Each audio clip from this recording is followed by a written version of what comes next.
Une opération réussie, une opération bien préparée, une opération qui fait mal à l'armée rwandaise. Ça fait un bon moment, qui est, je crois qu'il y a 3-4 jours, voire même 5 jours, qu'il n'y a pas de bombardement, tout ça. Pourtant, je vous avais prévenu, le FARDC, ensemble avec les Blackwater, ils ont préparé, ils sont en train de préparer une opération spéciale. Une opération spéciale qui consiste maintenant à cibler le point fort, il y a l'armée rwandaise autour à Goma. Parmi les points forts, il y a l'armée rwandaise qui est autour à Goma. Et parmi les passages obligés, nous avons les Muchaki. Il n'y a pas longtemps, lorsqu'ils ont retiré Minduki Nabango, Nabukavu ainsi que partout, redirigé en Wapi na Muchaki. Muchaki est comme une base logistique, base militaire, là où il y a la logistique, il y a Makasi, il y a l'armée rwandaise.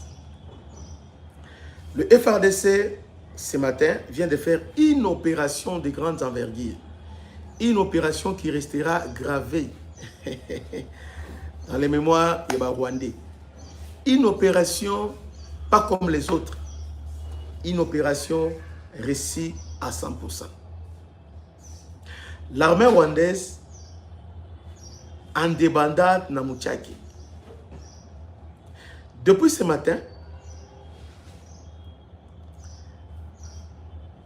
les habitants de Muchaki vont se réveiller. En panique totale. Le système anti-aérien qu'on avait placé parmi les systèmes, parce que Muchaki, ils allaient village Oyo, bon, très compliqué, hein? Très compliqué, moi forêt, moi ngomba, moi tout ça. Mais ils allaient corridor, ils allaient zela Oyo, ils ont l'examiné. Ils ont tout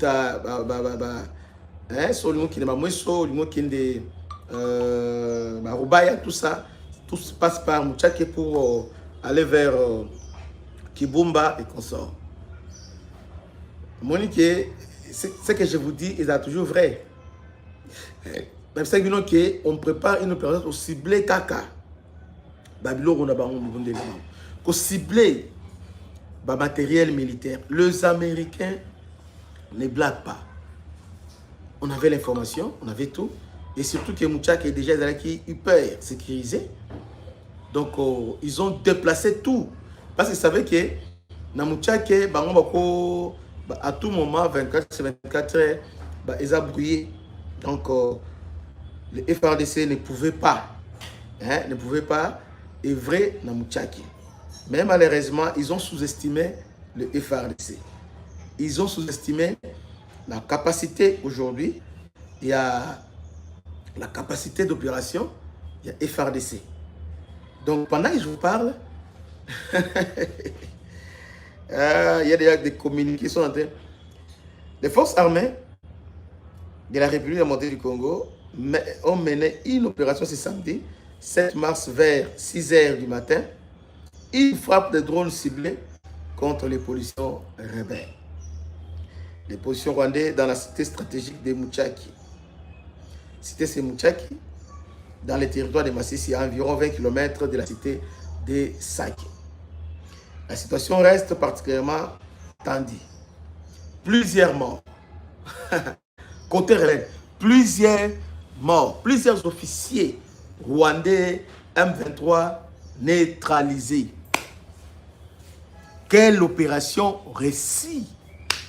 Donc, je ne sais pas, ces derniers temps, le FARDC va commis que c'est un niveau au Sakanate.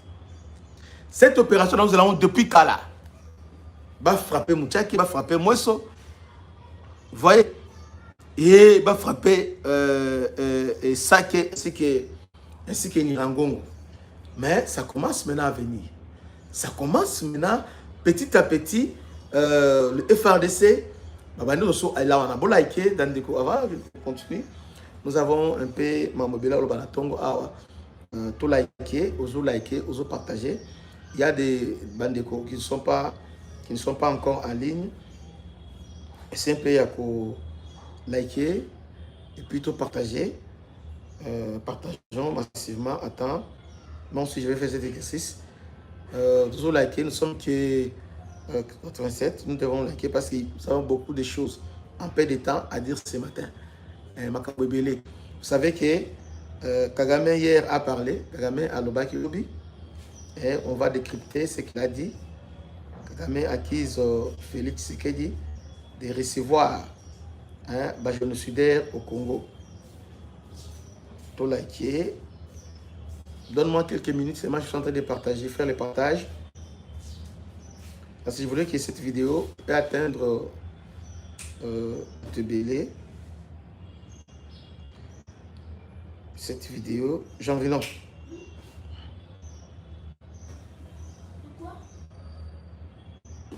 Nous voulons que cette vidéo, pour patienter Mouké, nous sommes en train de liker parce qu'il y a des 3 éléments qu'on veut développer, mais qui sont importants. Oyo Singeli Tolanda. Mais aidez-moi à liker, aidez-moi vraiment. Le système anti-aérien, Oyo Zalaki, bouclier, à niveau, il y a Mouchake. Parce que Mouchake, il y a place isolé.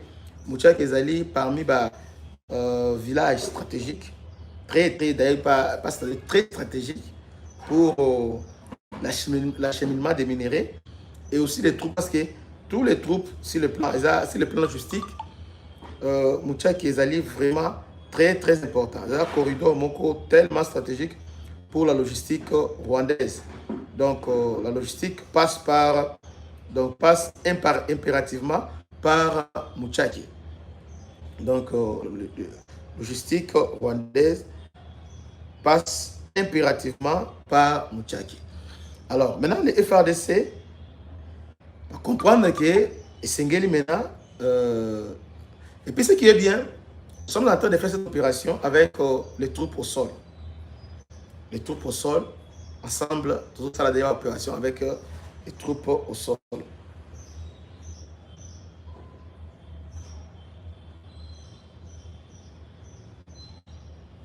Hier, il y a un rapport qu'on a publié. On a publié d'abord, donc c'est parmi ce que je vais commenter. 15 à 30% de la production mondiale de coltan sous contrôle du M23. L'ONU dénonce cet accaparement des ressources visant à alimenter la violence. D'ailleurs, hier, on a dénoncé que le M23 a au moins plus d'1 million de dollars par mois. Par mois, des millions. Donc, Bambon et Bélé, où ils ont échappé le contrôle. Il y a l'État congolais. Kagame, juste au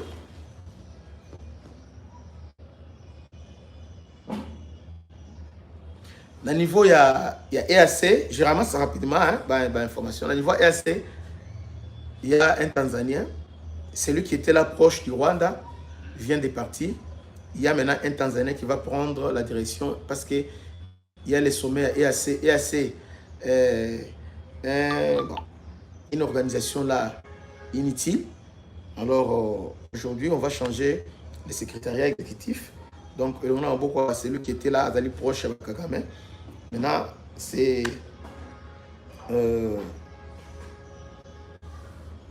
devait prendre relais. Il y a secrétariat, il y a EAC. Museveni, c'est lui qui prend maintenant, qui doit succéder à William Rito à la tête des communautés d'Afrique de l'Est. Les doyens des chefs d'État de la saison, le président préside le mécanisme de suivi de l'accord cadre d'Addis Abeba. Donc, le président Yoweri Museveni, c'est lui qui va prendre la présidence. Il y a Afrique de l'Est.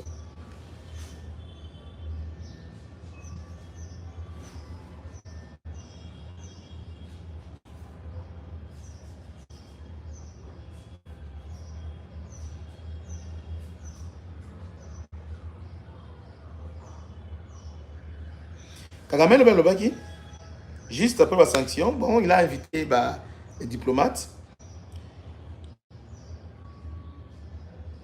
Il a dit le gouvernement d'apporter un aide. Obi, Mambo et FDLR, on va en parler. On va en parler. Hier, Kagame, a parlé. Et ce matin, c'est son ministre il y a affaires sociaux, Olivier, qui commence maintenant à corriger visiblement Batunaye pour dire non, non. Parce que hier, ils ont dit quoi? Ils ont dit, bon, nous disons non dans le projet de Trump. Ramel lui-même a dit quoi? Il dit ceci, donc,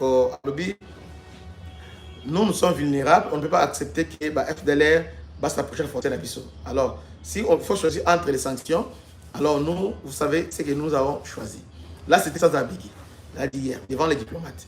Alors, le Rwanda est un pays fort et nous allons essayer de nous maintenir. Mais, on a cessé à l'occasion de la présidente Tshisekedi. Et puis, vous avez Torchon il a appelé un sénateur pour arrêter les sanctions. Je vous avais dit que c'était un mensonge pour SQAP. Et ce matin, son ministre des Affaires étrangères est en train de corriger.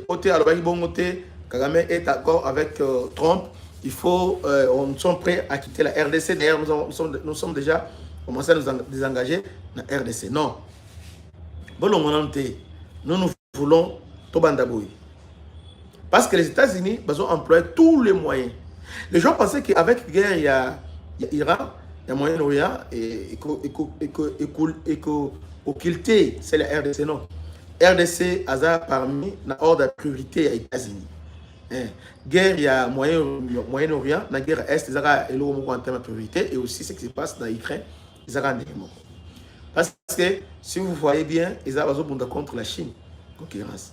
Et il n'y a pas de priorité dans la guerre rwandais. Nous sommes parmi les priorités et priorités. Raison pour laquelle, pendant la guerre, vous avez vu, les États-Unis hier, on a sanctionné les Rwandais. Donc, les responsables rwandais ne peuvent pas voyager désormais. Dans le visa, on a révoqué les visas. Ce qui était déjà dans le visa, on a révoqué. Kagame a pu voyager sur les États-Unis, à moins qu'il y ait une dérogation express, mais en tout cas, on a refusé. Il ne peut pas voyager. Ministre, ils ne peuvent pas voyager aux États-Unis. À part ça aussi, les États-Unis ont annoncé, donc Marco Rubio lui-même annonce maintenant des poursuites contre tous les fauteurs de troubles. Les gens qui sont les loin ou de près, pour soutenir M23 dans la violence où il est est. Et gloire à Dieu parce que Kagame avait endossé la responsabilité en disant qu'il collabore avec le M23. Maintenant, les États-Unis à Betsko Kiboto. Ah, ok. Tout le monde collabore avec M23, mais ça considéré comme terroriste. Alors, à ce moment-là, ils seront traînés devant la justice internationale. Donc, il y aura la poursuite contre Bango. Vous voyez? Donc, Kagame doit s'attendre à des poursuites, pas des moindres. Il y aura des poursuites, Kagame. Museveni, il y aura des poursuites. Museveni est en train de se laver. Vous voyez? Il est en train, il y a Koluka par tous les moyens de ne pas être concerné directement par ce conflit-là. Depuis un certain temps, il a compris, c'est un vieux loup. Il s'essaie un peu de se détacher de Paul Kagame. Mais Paul Kagame, tellement qu'il était mouillé, imbibé, il a beaucoup dépensé en termes d'argent, en termes de personnel. Maintenant, il ne sait pas quoi faire. Parce que les grandes équations aujourd'hui, il y a Kagame, il y a que beaucoup de gens sont morts. Et leur famille les a promis. Donc, juste après, on verra ce qui va se passer. Donc, il y aura les butins de guerre, ces familles-là seront récompensées. Mais subitement, du coup, on voit les États-Unis qui disent que non, il n'y aura pas de message de brassage, alors retirez-vous rapidement. Alors, ça devient maintenant une équation impossible. Kagame, maintenant, s'il se retire aujourd'hui sans obtenir gain de cause, alors il aura un problème interne. Il y aura un soulèvement inédit. Parce que là, il y aura des familles qui vont maintenant réclamer des comptes. Ils vont lui demander des comptes. Quand bien même que Kagame, c'est un dictateur. Mais les États-Unis aussi trouveront un moyen maintenant pour contrôler la démocratie dans Rwanda. Parce qu'il y a des familles qui sont endeuillées chaque jour. Chaque jour, on parle de Bango. Et on leur dit que nous sommes en train de faire une guerre de libération, une guerre de conquête de la terre promise. Et là maintenant, il y a les États-Unis qui sifflent la fête de la récréation qui dit Congo n'est pas à vendre. Et vous devez impérativement respecter, en tout cas, respecter la souveraineté et l'intérêt territorial congolais. Parce que auparavant, il entrait comme il voulait à Koti, Abimi, à Bomi. Même quand il parle de génocide, ce garçon est vraiment courageux parce qu'il a fait plus que les Rwandais. Parce que si aujourd'hui, en termes de génocide, on peut On n'encourage pas ce qui s'est passé au Rwanda, mais ce qui se passe au Congo, c'est encore plus pire que ce qui s'est passé au Rwanda. Si au Rwanda, on va de nombreux 800 000 personnes, mais chez nous, il y a une dizaine de milliers de morts. Hein?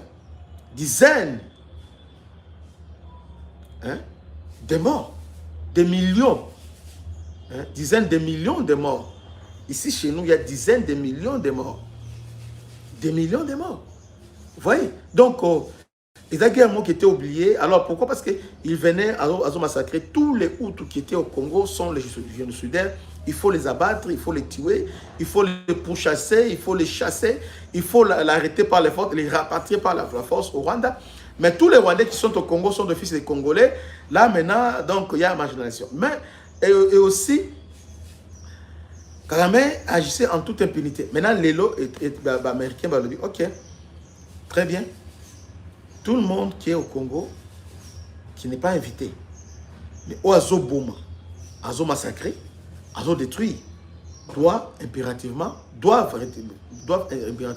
rendre compte d'un droit international.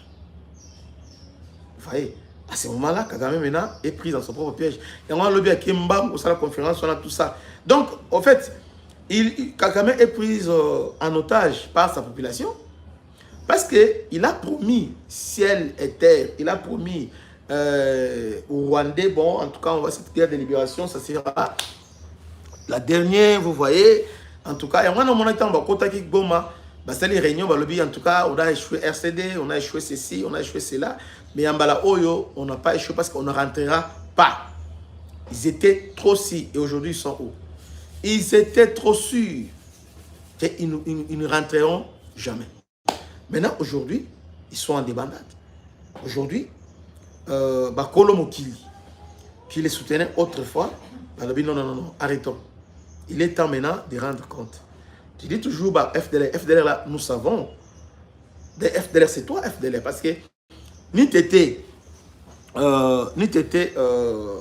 l'événement, ni t'étais le missile qui a détruit l'avion d'Abiyarimana. Il n'y allait pas voir le génocide au Rwanda. Entre autres, c'est Kagame qui a provoqué ce génocide-là. Non seulement il a provoqué, il est entré au Congo, il a tué. Il y a un rapport Garrington, Robert Garrington, il y a un rapport Gusto. Et ce rapport a été confirmé par les rapports mapping. Parce que ces rapports-là entendaient que la confirmation, une fois les rapports confirmés, normalement, on devait décréter les génocides au Congo. Mais en 2003, il y a eu les rapports mapping qui a dénoncé, qui a pas de même ça, c'est un génocide, mais jusque-là, rien. Mais tout ce qui se passe aujourd'hui, actuellement, ça devait nous interpeller, nous intéresser, parce que là, le monde maintenant, Kolomokili maintenant, au fond, la mise pour dire que non, et Sengeli Kagame à Samba. Et jusqu'à présent, Kagame maintenant, dans l'ivresse du lait, Azomon a danger qui se pointe à l'horizon. Il ne voit pas ça. Il y a un danger qui est sous son nez. Il ne voit pas. Parce que le danger, il y a une boîte à Pandore que les Américains veulent impérativement ouvrir. Alors qu'il y a des cadavres dans son placard. Vous voyez? Alors, au lieu même d'étouffer ça, il est en train d'aggraver sa situation. Parce que lorsqu'il dit que, bon, dans nos frontières, il y a des FDL. Il ne faut pas seulement alléguer, il faut aussi les prouver. Vous voyez? Parce qu'il y a des rapports, effectivement, il y a des rapports des Nations Unies, et tous ces rapports-là convergent pour dire que, oui, effectivement, il y a quelques proches des résidents de FDLR, mais qui ne sont pas une menace réelle pour les Rwandais. D'ailleurs, il y a l'ambassadeur rwandais, Karega. Hein, avant, nous sommes en 2002, à la veille, il y a une invention rwandaise qui disait même qu'elle M23, pour l'instant, les FDL ne sont plus une menace pour les Rwandais parce qu'ils sont vraiment affaiblis. D'ailleurs, à ces propos, dans tous les chancelleries, dans tous les ambassadeurs où Kagame avance les mêmes rhétoriques, on les répond calmement pour dire que non, ces gens-là, depuis 94 jusqu'à présent, ils ont combien d'âge aujourd'hui? Non, ils sont déjà vieillis. Ils ne sont pas une menace pour vous. D'ailleurs, lui, Kagame a dit ça. Que partout où il passe, on les dit non. On minimise ça, on relativise ça maintenant. Parce que nous sommes en 2000. En 2003, on parlait de FDLR, c'était grave. C'est comme ça lorsque Mouzé disait à son temps, non, c'est lui le génocidaire. Ah, il était un élément à battre. Mais aujourd'hui, le monde a compris. Qui est le génocidaire? C'est Paul Kagame. qu'on devait normalement arrêter. C'est lui le génocidaire qu'on devait arrêter. Alors, maintenant, lorsque Bazo Fongola, dossier on a pas dit que non, Kagame a Rosamba, a Kobikate parce que le dossier est costaud. On va s'appuyer sur le rapport Robert Carrington, on va s'appuyer sur les rapports mapping, on va s'appuyer sur les rapports d'experts des Nations Unies qui sont mandatés par l'ONU, on va s'appuyer dans tous ces rapports-là. Mais qu'à cela ne tienne, sur le plan militaire, la RDC s'assume étant qu'un État souverain, raison pour laquelle nous ne sommes pas là pour compter que si les États-Unis, pour la vous avez vu, nous venons de bombarder les systèmes anti-aériens, le système qui était là pour protéger Mouchake contre toute incursion aérienne. Donc, drone, banning, tout ça, ils avaient placé là-bas. Il y avait ce qu'on appelle brouillage, 24 sur 24 heures pour brouiller, enfin que Mouchake est à la vulnérabilité. Mais à leur grande surprise, aujourd'hui, le matin, à 6 heures, on a détruit, alors complètement détruit, le système anti-aérien rwandais en Mouchake. Non seulement le système anti-aérien, nous venons d'apprendre encore qu'on a détruit un important dépôt logistique, il y a l'armée rwandaise, na niveau il y a Mouchake, donc détruit complètement.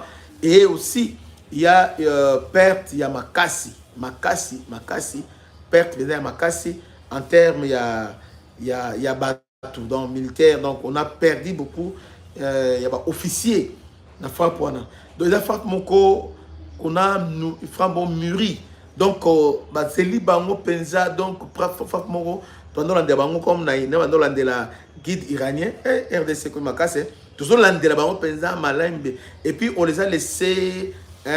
Cette remise en confiance, bon, Mikolo Bazouyate, on les a endormis et malamment qu'on frappe. Aujourd'hui le matin, on vient de frapper. Et les frappes maintenant, on frappe maintenant en plein cœur. Il y a le système rwandais que le système anti-aérien. Donc nous venons de frapper. Nous venons de frapper. Donc les Rwandais en plein cœur. Donc Mouchake est la minute vulnérable. Mouchake est frappé sérieusement. Sérieusement. Donc, nous venons de frapper Mouchake. L'ennemi vient d'enregistrer perte énorme au niveau de Mouchake. Beaucoup pendant la journée, ce qui s'est passé à Mouchake.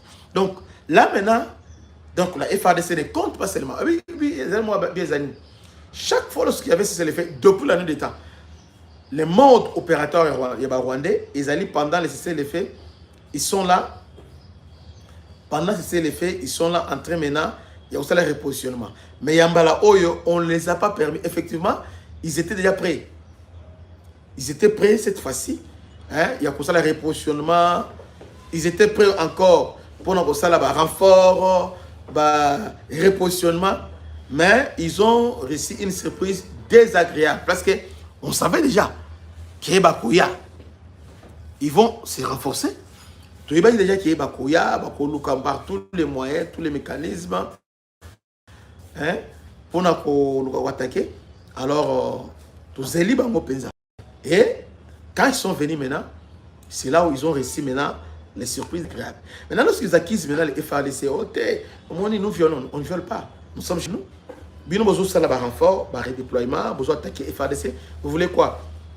On vous laisse. Lorsque vous prenez, vous attaquez là, vous appelez les combattants. Maintenant, lorsque on vous bombarde, non, les zones densément peuplées, des sorciers. Et Kagame défend ça. Et puis, il défend ça comme ça devant les ambassadeurs. Sans honte, sans détour. Il dit ça clairement. Bon, vous voyez, les RDC violent, ils doivent des bombarder. Est-ce que la population congolaise, c'est chez vous là? C'est au Rwanda. Yangwana, nous voulons aujourd'hui que notre président, notre gouvernement pense aussi à bombarder au Rwanda. Même pendant la même journée, nous avons bombardé Penza. Donc, vous êtes en panique. Bamona Oelikana Congo. Ils doivent aussi voir ça, ils doivent vivre ça. Donc, les bombarder vraiment. Parce que lorsqu'ils disent que notre système, nous avons construit. Vous avez construit, hein? Ok. Au fur et à mesure qu'ils doivent avancer, on va voir si réellement vous avez construit un système comme vous le prétendez. On va voir. Parce que on était Mouchake Ezaki, pas d'accès, non? Mais on a atteint Mouchake. Nous avons bombardé. Ça veut dire que donc on peut bombarder Goma, on peut bombarder Kiwanja, on peut bombarder aujourd'hui, on peut bombarder Bunagana, donc on peut bombarder partout dans le FADC. Il n'y a aucun endroit aujourd'hui où FADC va bombarder. voyez? Alors faites attention. Faites attention. Petit à petit, nous sommes en train de nous réveiller. Bande de Koto like, nous sommes 525, mais nous sommes que 270 likes. Commencez à liker, tout liker. Et on va s'abonner. Abonnez-vous massivement, abonnez-vous, tout liker. Restez en ligne parce qu'aujourd'hui, nous aurons beaucoup des infos à vous donner. Donc, je disais que Mouchake sous le fait et Mouchake les M23 en débattant. Donc, corridor, ils allaient corridor principal, Bissika, minéré, Bissika, armée rwandaise, renfort, et autres transités. Donc, Mouchake, ils ont un endroit tellement stratégique pour l'armée rwandaise. Donc, comme nous venons de détruire Mouchake, ils allaient vraiment, ils allaient opération, mon récit très important. Donc, c'est parmi les opérations que nous venons de récire. Dans moins de quelques jours, tout récit, opération Yamakas, parmi les opérations Mouchake et parmi les opérations Yamakas, que le FARDC a accompli dans le niveau Yamassissi. Vous voyez, dans le niveau Yamassissi. Bravo le FARDC, bravo le général Jules Banze, bravo Blackwater, bravo tout le monde. Que Dieu vous bénisse. C'était votre humble serviteur, le bishop Christian. À la prochaine. Ciao. Bana Congo, bino batu boza na besoin ya kotonga banda kuna bino.